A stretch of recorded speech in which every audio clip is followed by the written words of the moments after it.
is the EU comes in at 12%, and the United States comes in at 7.7%.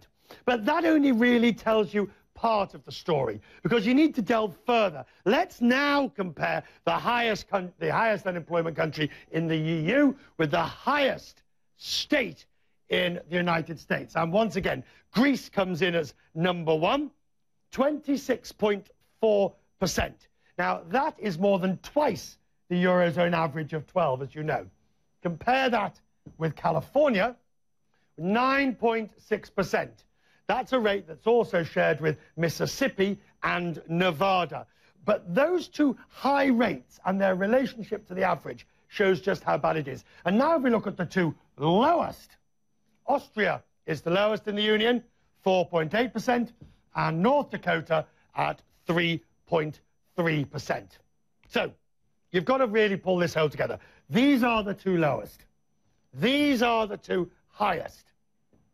Those are the averages, and that is the way in which it has just continued over the past 3 years.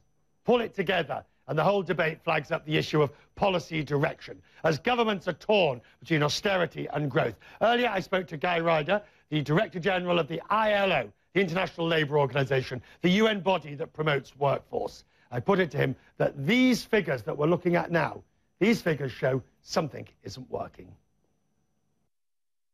They're very bad. They're extremely worrying. They're disturbing, but there's no great surprise in them. And that's really the lesson we have to draw from these figures, I think, that if we simply carry on doing more or less what we've been doing for the last months, the last years, we can expect more of these figures. You know, they're no worse on the previous occasion, but they're not getting better. And our projections are that probably we can expect worse to come without that change of direction. And we look, if we take the youth unemployment numbers, 55, 56, 58% for some of the most indebted countries that are in European programmes at the moment, that piles on the misery.